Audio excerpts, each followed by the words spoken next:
இறந்தவங்க வீட்டுக்கு வந்து ஆறுதல் தெரிவிக்கும் விதமா அவங்களோட வீட்டுக்கு போய் இவங்களோட கஷ்டத்தை விசாரிச்சோம். எங்களால் முடிஞ்சப்ப எங்களோட எல்லா குடும்பத்துக்கும் அந்த என் குடும்பத்துக்கு ஒரு 1,00,000 என்னோட ட்ரஸ்ட் மூலியமா சேவை என்னோட ட்ரஸ்ட் எடுத்துருக்கேன். இது எல்லாத்துக்கிட்டையும் பேசுவது பொதுவாக என்ன தெரிய வந்துச்சுன்னா, இந்த மாதிரி அரசாங்கத்தோட அலட்சியம் தான் முக்கியமான காரணம் அவங்க சொல்கிறாங்க. ஏன்னா தண்ணி வந்து ஆல்ரெடி வந்து ஒரு மாதத்துக்கு முன்னாடி இந்த பிரச்சனை இருந்திருக்கு. அதே மாதிரி இந்த இந்த இந்த வீதியில் மட்டும் இந்த ஏரியாவில் மட்டும்தான் இந்த பிரச்சனை இருக்குது. ஸோ இறந்தவங்க பார்த்தீங்கன்னா இந்த ஏரியா சுற்றி தான் இருக்காங்க.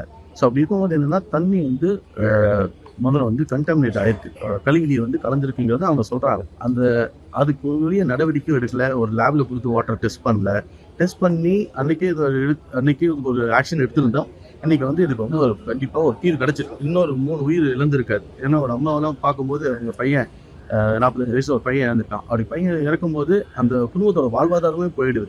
இவங்க நாளைக்கு அந்த பையன் வேலை செஞ்சு ஒரு குடும்பத்தை சம்பாதிச்சு கொடுப்போம். இன்னைக்கு வந்து அந்த ஒரு வாழ்வாதாரம் போய் அந்த அம்மாலாம் அழுகிறத பார்த்தா எனக்கு எப்படி ஆர்த்தம் சொல்றதும் தெரியல. ஏன்னா நம்மளோட அலட்சியம் ஒரே ஒரு காரணம் மட்டும்தான் இருக்குமே தவிர இது வேற ஒன்றும் சொல்ல முடியல. இன்னொன்று அரசாங்கம் வந்து இது வரைக்கும் இந்த மாதிரி நடந்துச்சுன்னே இது வரைக்கும் அக்செப்டும் பண்ணல.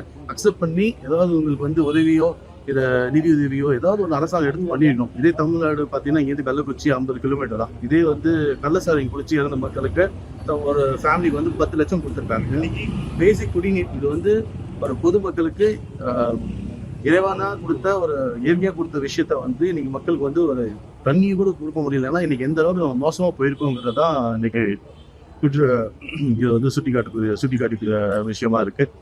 இதனால தான் இப்போ எங்களை மாதிரி இளைஞர்கள்லாம் இந்த மாதிரி அரசியலுக்கு முன் வந்து இந்த மாதிரி விஷயங்களுக்கெல்லாம் முன்னெடுத்து இந்த இது, ஏன்னா இது எல்லாரும் பயப்படுறாங்க ஒரு வகையில்.